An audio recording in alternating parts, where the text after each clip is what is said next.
Hello and welcome to our SQL course. I am Martin, and I am a programmer who has spent significant time working with SQL and databases. This course is different because we will not repeat everything written in one of the textbooks about SQL and relational databases. Instead, I will provide you with a set of SQL practical tools you will need at your workplace. No useless concepts. Everything is straight to the point and easy to understand. The curriculum we have prepared for you comprises a heterogeneous set of topics data analysts and data managers need in their daily work. SQL allows these professionals to manipulate large sets of data. An advantage of using SQL is its syntax is intuitive, which predisposes you to learn it quickly. You'll first need to internalize the meaning of a few specific terms if you want to grasp the wide scope of its application and the ease with which this language can solve sophisticated tasks. Therefore, in the first part of this course, we will focus on explaining databases, database management systems, and SQL. I have organized the videos so the abstract ideas are easy to understand. No, this will not be a set of boring theoretical SQL concepts you'll never hear at your workplace. This is precisely the knowledge you need to understand how to work with data, tables, relational database management systems, and their visual representation. Before we start, I would like to ask a favor. Do not skip any of the lectures in the first part. I promise they will help you develop the perfect orientation and logical reasoning required for smooth, high-quality coding throughout the course. After the first part, we'll show you how to set up the software environment you'll need in this course. And you'll be able to roll up your sleeves and start programming. The best part is, you won't just see how you can work with an existing database. We will show you how to create an entirely new database from scratch. That's great, right? Just wait to hear what comes after that. In this course, we will work with a real-world database from GitHub. It is large enough and will give you a good idea of how we can use SQL in real-life situations.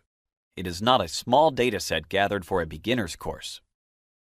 I am sure you will appreciate this aspect of the course. We believe this is the right way to learn SQL.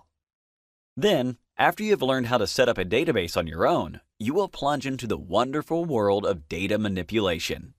This is the section where you will learn how powerful SQL can be when used for the extraction of information and insights from a database.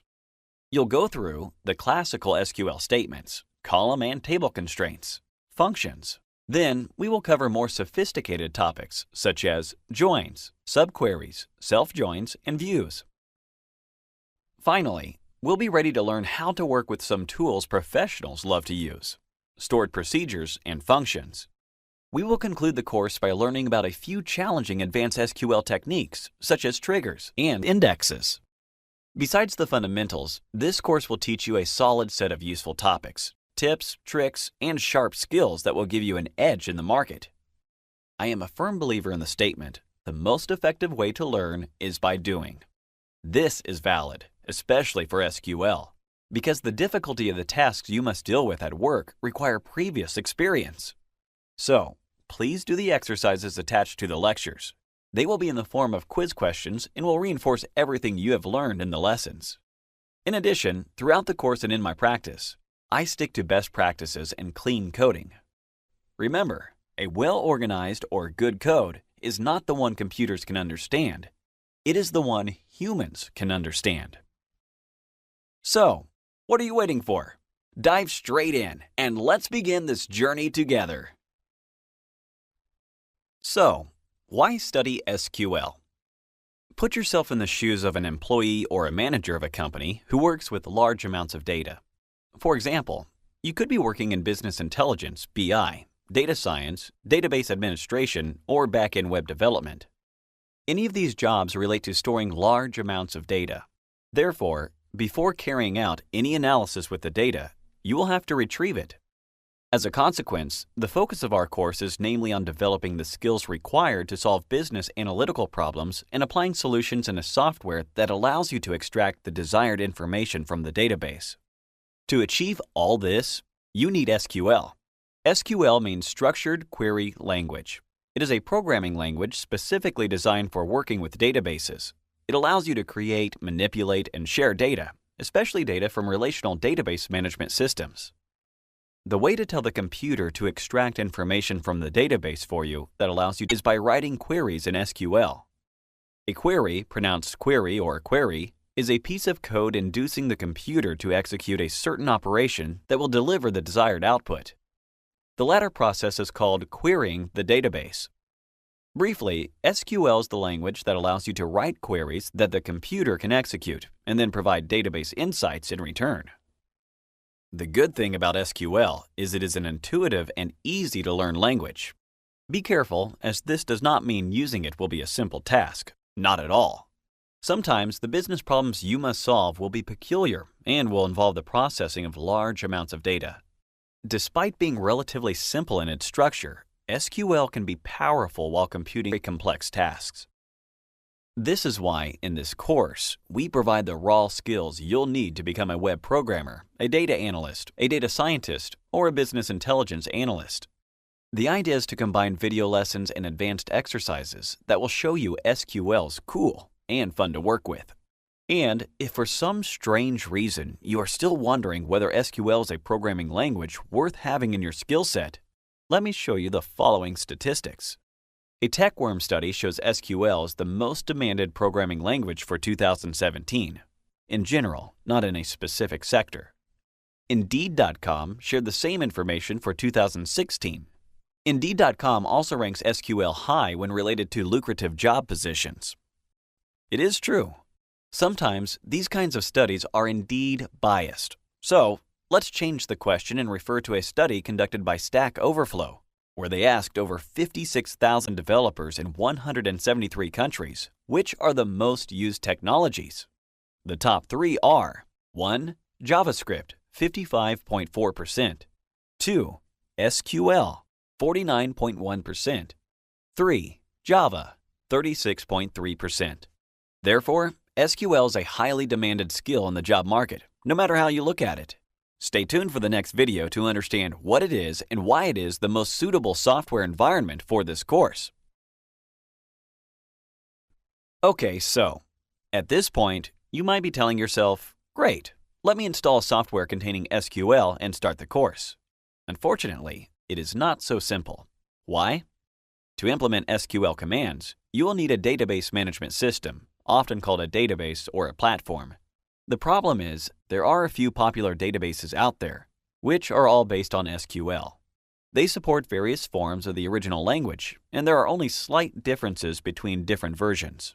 As a developer, you want to learn how to use the one that is the most suitable for your situation. We will base our course entirely on MySQL, but you should know there are other platforms like Oracle, SQLite, Microsoft SQL Server, PostgreSQL, MariaDB, Microsoft Access, and so on. The minor differences between the versions of the SQL language mean that transferring from one database to the other, which usually happens if you are changing jobs, would not be an obstacle for you. If you are a user of another platform, you can still take this course and easily apply the tools we teach. So, why do we choose MySQL? Because it is reliable, mature, and open source. The latter means it is free. It is used by many institutions and companies, including Facebook, YouTube, Dropbox, Twitter, Pinterest, Booking.com, and LinkedIn. Considering the well-renowned DB Engine's ranking, MySQL comes as the first open-source relational database management system. Yes, Oracle is on top with only a slight advantage, but don't forget, it is a paid software. Therefore, aiming at providing you with the best experience possible, we chose MySQL. Now, let's dig into some database and SQL theory. This will provide the set of tools you'll need when we deal with various SQL tasks in the lessons to come. All right, great. One thing you'll notice when studying programming languages is that the concepts you encounter are interrelated. This means focusing on a single topic can hardly deliver the content that must be explained in its entirety. To this story, SQL makes no exception. Despite that, we must start from somewhere, right? My working experience tells me you will be much faster in learning and writing efficient queries if you go through a brief introduction to databases. It is the best thing to begin with, so here's what I would like to share with you. The table you see here contains data about the customer sales of a furniture store, and this is how we should read this information. Purchase number 1 was registered on the 3rd of September 2016. Then, customer number 1 bought the item with code A1. Each of the 4 elements has a specific meaning. We will call each one a data value. All 4 data values make up one record. A record is each entry that exists in a table. It corresponds to a row of the table. Therefore, these 4 data values form one record, and these data values regarding purchase number 2 form another record. You could use the terms row and record interchangeably. Besides the rows, you can see the data is separated into 4 columns or fields. A field is a column in a table containing specific information about every record in the table. This means all the records in a table, regardless if they are 10, 10,000, or 10 million, will have a certain purchase number, date of purchase, customer ID, and item information. When the data you have is organized in rows and columns, this means you are dealing with stored tabular data. That is important to mention because you will often see in the literature that database management relates to data stored in tabular form. Great. Here comes the more interesting part. In this table, we know nothing about a customer besides her ID.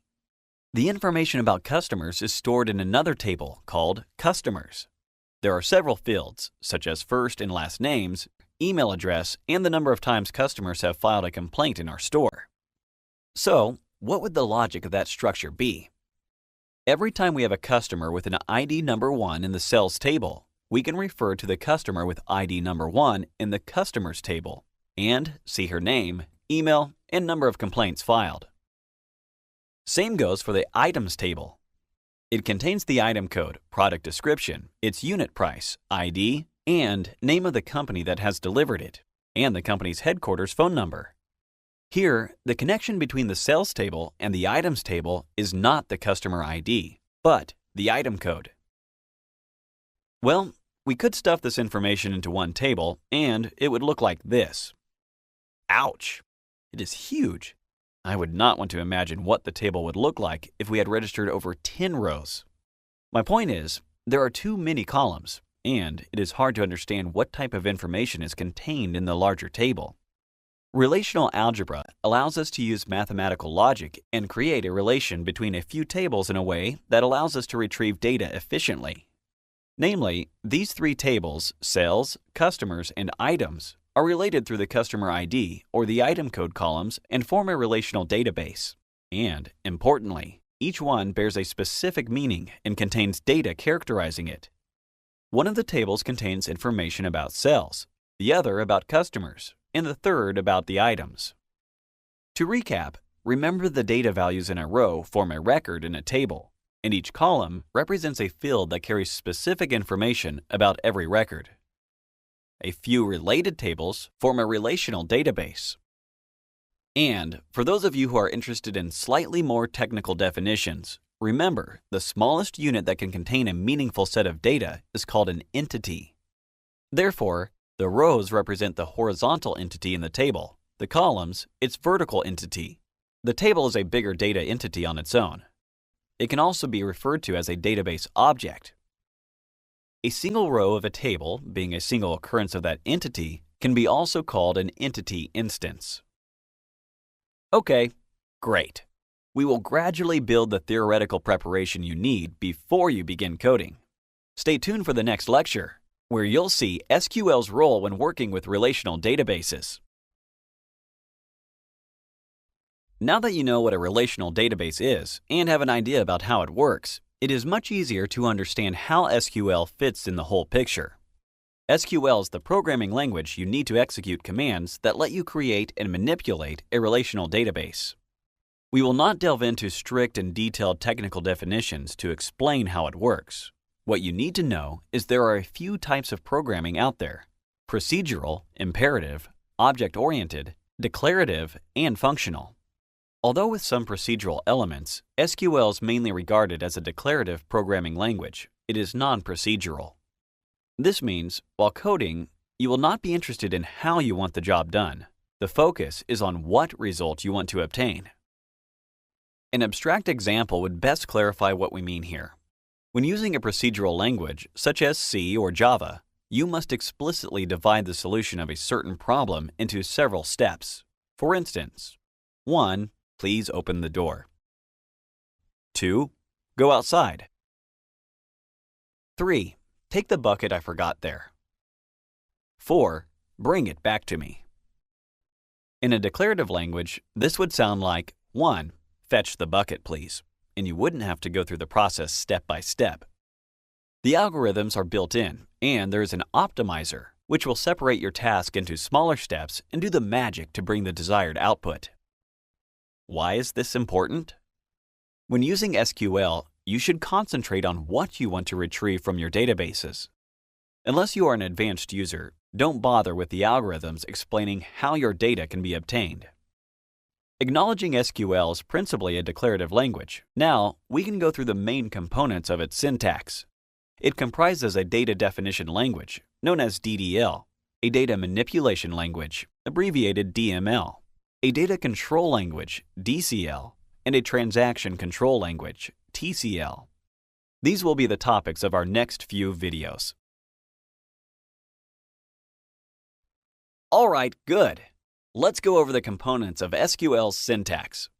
It comprises several types of statements that allow you to perform various commands and operations. The data definition language, DDL, is one type.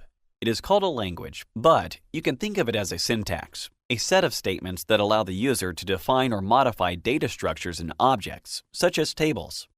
One DDL statement is the create statement. As its name suggests, it is used for creating entire databases and database objects as tables. For example, if we want to create a table, we must abide by the following syntax: create table, object name, column name, and data type in parentheses and semicolon. As expected, the create statement creates an object with a certain name.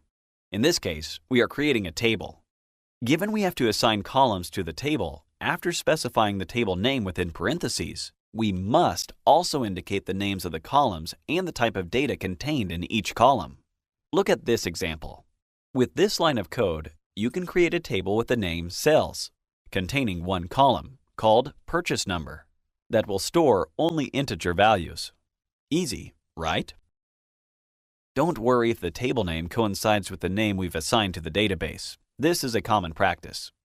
On one hand, the syntax will make it clearer when you refer to the database and to the table.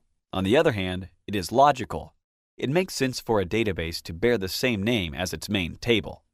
Okay, great. Observe how simple the syntax of the create statement is. You will have to write it at the beginning of the line and then directly point out the type and name of the object. Awesome! And why did we start with an example where we created a table and not some other object? Because it helps us understand better how the alter statement works, which is the operation to be carried out when altering existing objects. For example, we can use alter to modify a table by adding, removing, or renaming one of the columns in the table. To add a column, called date of purchase, you should begin with the same structure as the one used for the create statement. After alter, you will be able to designate the object type and its name. After that, you are supposed to write down the precise modification. This means a new column containing the date of the purchase will be added to our table.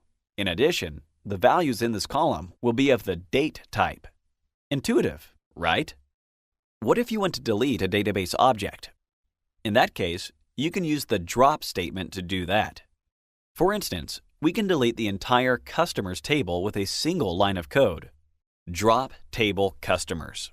As you can see, the DDL statement was accompanied by the object type and its name. Another valuable tool when using the data definition language is rename. This piece of syntax allows you to rename an object like a database table. If we hadn't dropped the customers table, rename table customers to customer data would have changed the name of the table to customer data. Okay, finally, instead of deleting an entire table through drop, we can also remove its data and continue to have the table as an object in the database. In such a situation, truncate is the DDL statement that would allow us to do that. After executing this clause, all the records from the customers table will be deleted, but, although empty, the table will continue to exist.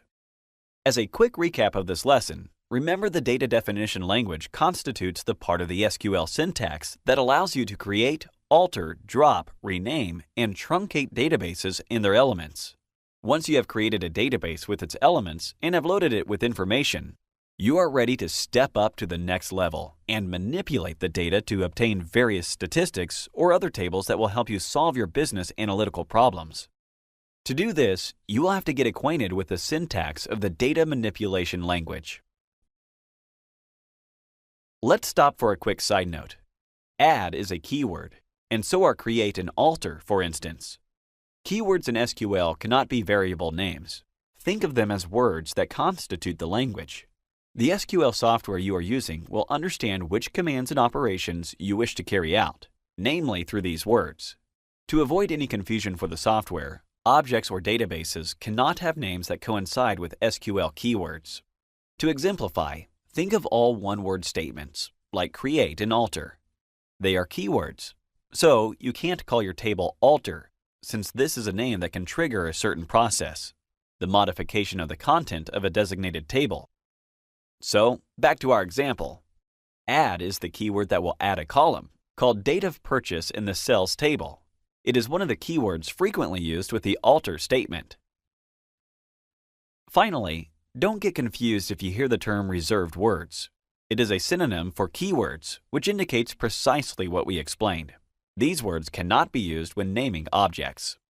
Okay, so that's about it for keywords.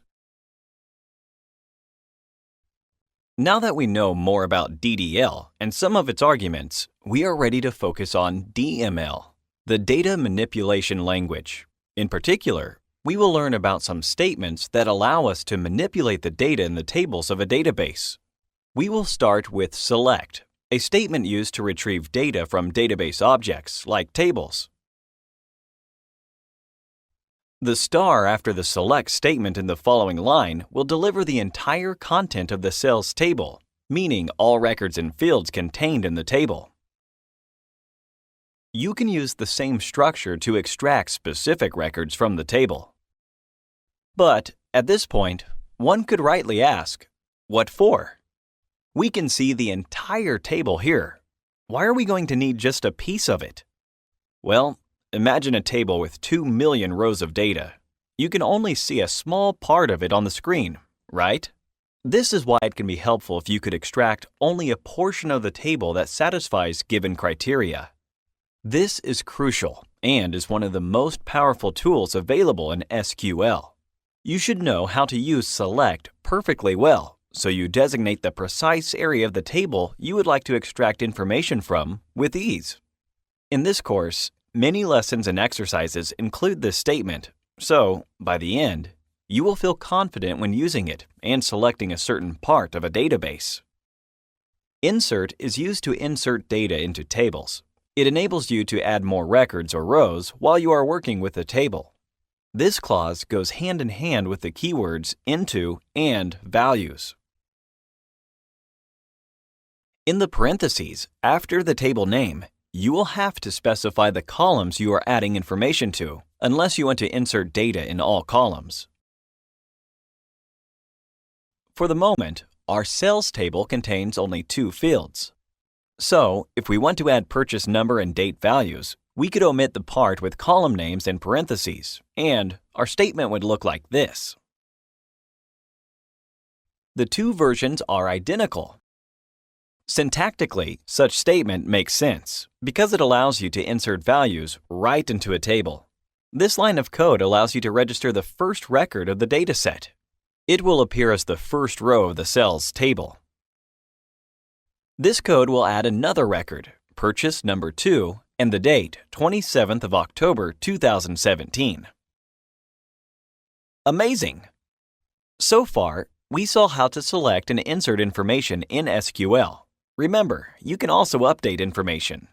Update allows you to renew existing data of your tables. Its syntax is slightly different and is best understood with an example. This piece of code will allow us to substitute the previously inserted date of purchase number 1, 11th of October 2017, with the 1 specified here, 12th of December 2017.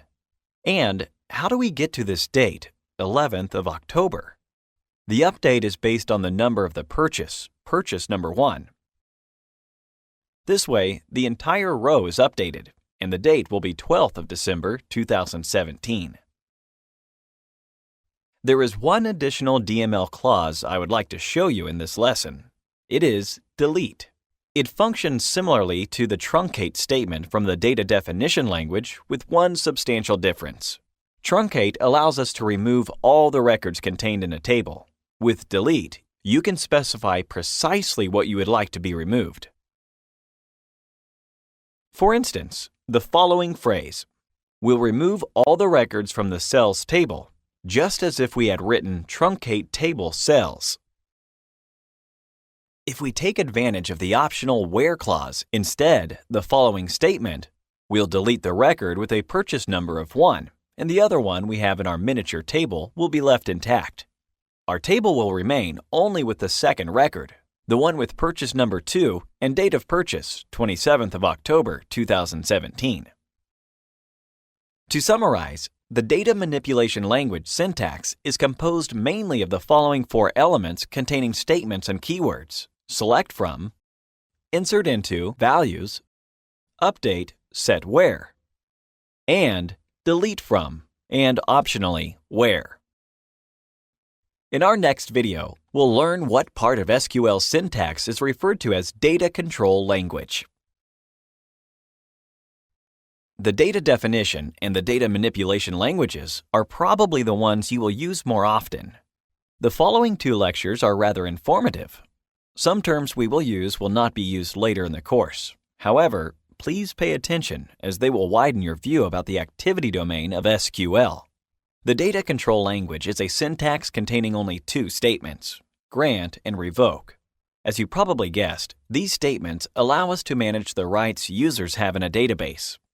The thing is, a database is typically used by tens or hundreds, sometimes even thousands of people. All members of the institution, organization, or company to which the database belongs. These people are called users, and they don't necessarily have the same rights of access to the information in the database. This is where grant and revoke come into play. Grant gives or grants certain permissions to users. The syntax to comply with is the following. Now, let's do an element-wise breakdown of the structure. With this syntax, one can grant a specific type of permission, like complete or partial access to the resources from a designated table from a certain database. These rights will be assigned to a person who has a username registered at the local server that MySQL has provided with the Workbench. The server is based on our machine, and it's commonly known as localhost, which is the domain name for the local IP address of our machine, 127.0.0.1. Naturally, big companies and corporations don't use this type of server, and their databases lay on external, much more powerful servers specially designed to store big amounts of data. Those servers are not our local host and are accessible on different IP addresses. To illustrate this activity, granting privileges, we will show you how usernames are usually created in SQL. Then, we will grant certain rights to a user. Don't worry if it looks unfamiliar. In a few lectures, we will explain in more detail how the MySQL Workbench functions. By typing this, we will create a user, Frank, with password pass. Say we'd like to allow Frank to have access to certain resources in our database, like the table containing customers' data. Then, this line of code will allow Frank to apply nothing but the select statement to the customer's table from our database. He won't be able to use drop, truncate, alter, insert, delete, or any other command. Just select. It will be the only manipulation he could carry out. To prove this, let's look at the screen. This is the Workbench that opens when Frank logs in from his profile. What is important here is that, as expected, Frank can only see the customer's table in the cells database. He can't get to the cells or the items table, for instance. If we try to apply the alter statement and the add clause, we would obtain an error. When we attempt to run a select command, the output of the operation will appear immediately, and we will get a sign that the command has been successfully executed. This code here will allow Frank to have complete access to all the tables of the sales database, as indicated by the star symbol. Frank can carry out many more operations, including the ones you already know of: create, drop, truncate, select, insert, alter, and so on. After this code has been run, we can open Frank's profile and see more tables have been shown in the sales database, not just the customers table. The alter statement will work too, not just the select statement. The rest of the DDL and DML statements are available too.